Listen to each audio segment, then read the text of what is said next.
Bonjour à tous, dernier épisode de Demain nous appartient. Notre actualité du jour portera sur Demain nous appartient. Spoiler, Jordan s'évade de prison avec Violette. Leurs corps ont été retrouvés peu après. Violette réserve une agréable surprise à Jordan dans les prochains épisodes de Demain nous appartient sur TF1, en mars 2024. Le jeune homme, offensé par cette apparition, doit tout remettre d'ordre. Avant d'être détenu, Jordan, Maxime l'élu, entretenait de bonnes relations avec Violette, Salomé Benita, malgré quelques petits soucis dans Demain nous appartient sur TF1.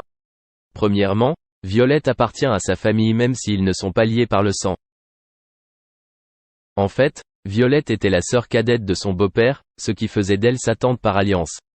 Jordan est alors devenu agressif envers la jeune fille après l'avoir vue assise sur un banc, tout près de Liam. Et enfin, vu le motif de sa détention, Violette apprend que Jordan a passé une nuit pleine d'amers regrets avec Laure Cotentin, Célie Verger. Toutefois, le jeune homme lui plaît toujours autant alors que Liam est actuellement en couple avec Lilou, Roman Park.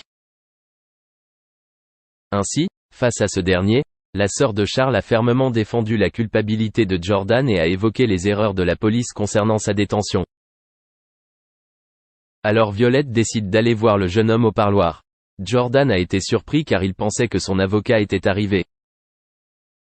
Ça me rend tellement heureux, ça me touche tellement, a commenté Jordan, qui semblait s'enfuir au sens figuré. Violette lui demande si c'est trop dur et Jordan lui annonce qu'il va essayer. Jordan s'est ensuite excusé d'avoir récemment perdu son sang-froid. Il parle du sort de Laure, la petite amie d'Alban, l'ambulancière assassinée dans son ambulance. Le frère de Lizzie et Jack, Dimitri Fouk, admet que personne d'autre n'est au courant de sa relation avec Laure, ce qui complique encore davantage la mission visant à le libérer. Karim, Sami Garbi, est toujours en train d'enquêter et de rassembler progressivement de nouveaux éléments qui pourraient aider Jordan à être disculpé. Merci d'avoir regardé et à la prochaine vidéo. N'oubliez pas de vous abonner à notre chaîne. En attendant, dites-nous ce que vous en pensez dans la section commentaires ci-dessous. C'est ça.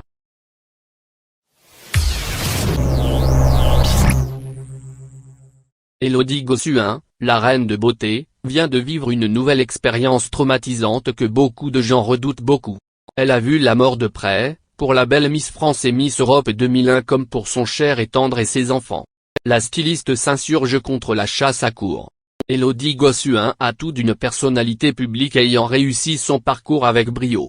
Pourtant, rien ne la destinait à devenir l'emblème de la beauté à la française sur la scène internationale. La jeune femme picarde rêve de devenir infirmière, et s'engage à fond dans ses études, qu'elle mène avec brio.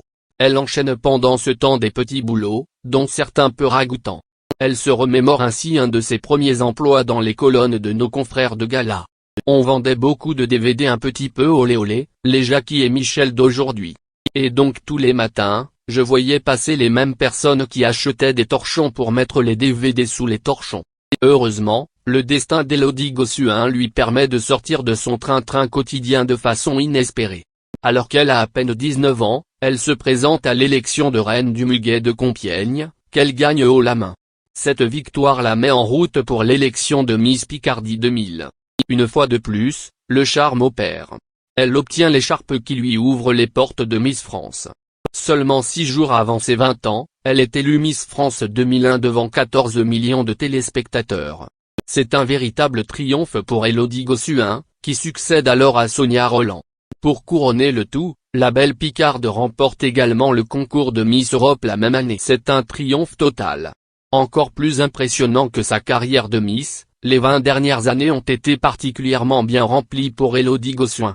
Comme on s'y attend, elle devient l'égérie pour de grandes marques. Elle fut également conseillère régionale de Picardie, ce qui n'est pas